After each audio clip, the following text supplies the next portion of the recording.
matchup on tap between the Atlanta Falcons and Tampa Bay Buccaneers.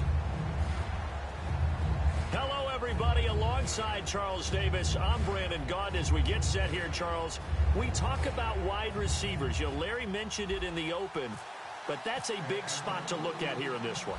I think he identified it perfectly because these guys have such an impact on the game nowadays because they throw the ball more than ever. And whether they're throwing it short, medium, or long, can they snatch it out of the air and create even extra yardage with run after catch?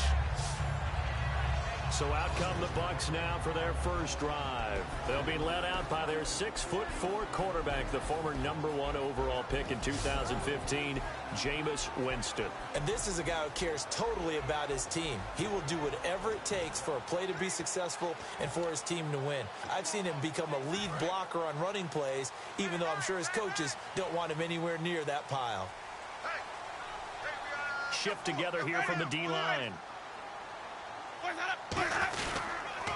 Now the first carry for Doug Martin. And nothing doing on his first run. Back to the line of scrimmage, and that's it. And on the tackle, Jonathan Babineau. And now an introduction here to the starting 11 on offense. And one of the good wideouts, of course, is Vincent Jackson. And when he's on the field, you don't play small ball. You make sure you get it out to that guy and let him go get it. See, second down.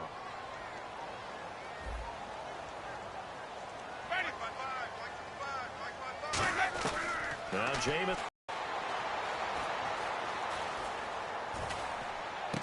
Wide open receiver complete. And he's brought down after a good gain. They give him a gain of 37. And that was a heck of a shot right there by Jameis Winston.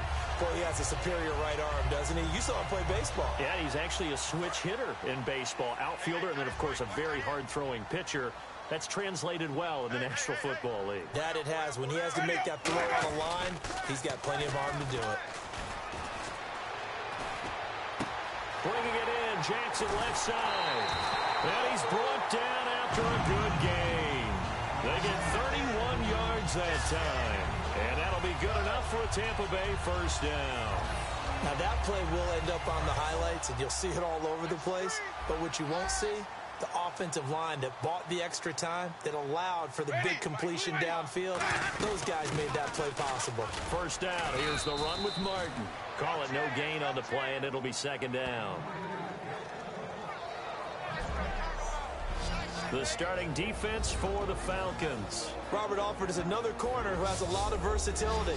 He can go out and cover the tallest wide receivers and work inside against the shifty slot receivers.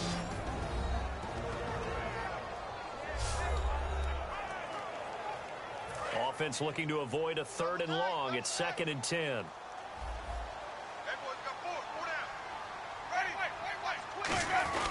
They run it again with Martin. He only got a couple on that one, so not a ton of help. They'll have a 3rd and 8 forthcoming.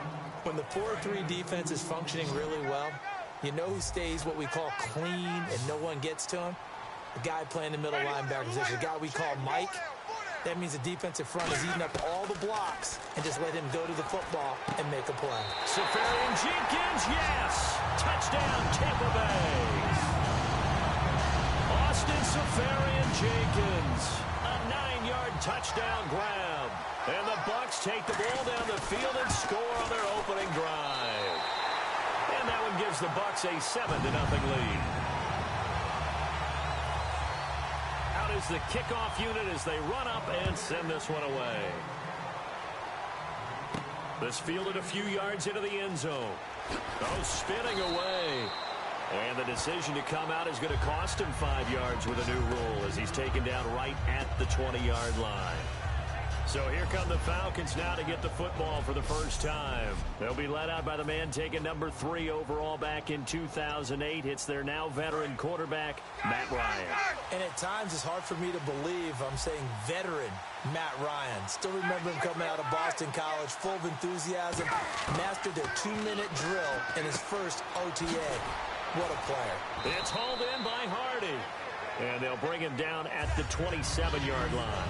Never make the mistake that the slot receivers, especially the little guys like we're watching here, are just quicker than fast. A lot of them combine quickness and speed, and they catch a lot of footballs, as we just saw there.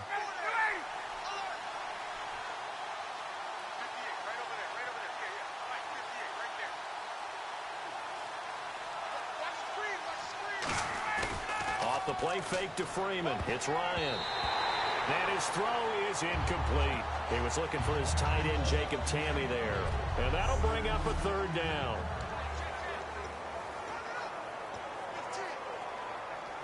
And the offense looking to pick up the first down after the second down incompletion. Looks like a nickel set here defensively on 3rd and 2. Yeah, maybe expecting a throw. Here's Ryan to throw. And he can't hang on to it. Nearly picked. He's known for his hands defensively.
But instead it just brings up 4th down. On 4th down, here's Matt Bosher on to punt.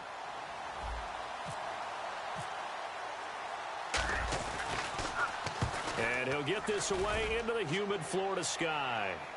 The call for a fair catch, and it's made at about the 23-yard line. So possession goes over here on the punt, and the Bucs will get ready to go on offense.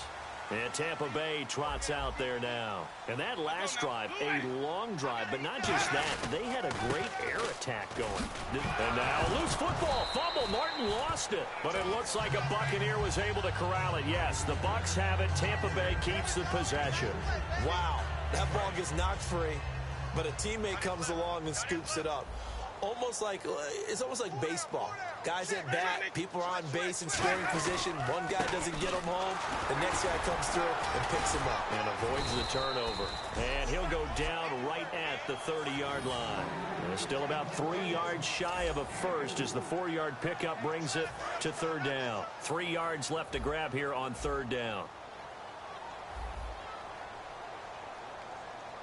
One man on the backfield, that's Martin. And he'll get it up the middle. And he'll maybe get back to the line of scrimmage, but no more than that. No gain on the play there. A nice job defensively. And it likely forces a punt situation on 4th. Wasn't able to get anything, no gain. Fumbled once already. Maybe he's being a little careful. Not necessarily on that play, but I'm sure that's in his mind somewhere. Oh, without a doubt, because protecting the football is job one for anyone who's carrying it. And that's exactly what he tried to do on that play, but it didn't gain him any yardage. Here comes the Atlanta offense now ready to take over here. And a 3-and-out on that first drive. We'll see if they can do better here. They should have a better opportunity because the nerves should be settled now. That first series, everybody goes out with a little extra emotion. So now they get a chance to go back out and say, okay, now we're into the game. Let's go play and play as best we can. You almost get a mulligan then on that first drive? Sometimes it absolutely serves that way. You get a second opportunity. Nothing big happened. But then again, you didn't commit any mistakes either. Off you go. And not a whole lot doing there as he'll get it up to about the 28-yard line. Just a gain of a yard there, and now it'll be 3rd down. 2 yards to go here on 3rd down.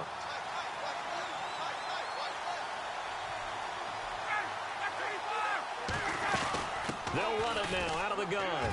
And he gets it to the 32. Good enough for a first down. A gain of 4 that time as the drive continues. So the run moves the chains, and here we go on first down. I don't know about you, but that almost felt like old-time football there. 3rd and 2 is not necessarily just a running down anymore. A lot of times they want to throw the ball. They went back to the roots and powered forward to get the first down. 1 quarter down. It's a close game here early on. We'll return to Tampa after this message. You're watching the NFL on EA Sports. Alongside Charles Davis, Brandon Gaudin, it's the Falcons in possession to begin quarter number 2. They've got it 2nd and 10 to start things out.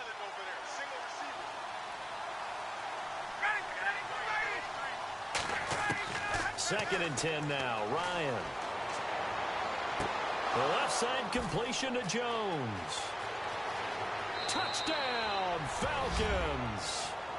Julio Jones, 67 yards. And the Falcons are an extra point away from tying the football game. He's tough to contain as it is, but in man coverage with a pretty deep pass downfield, really tough to contain.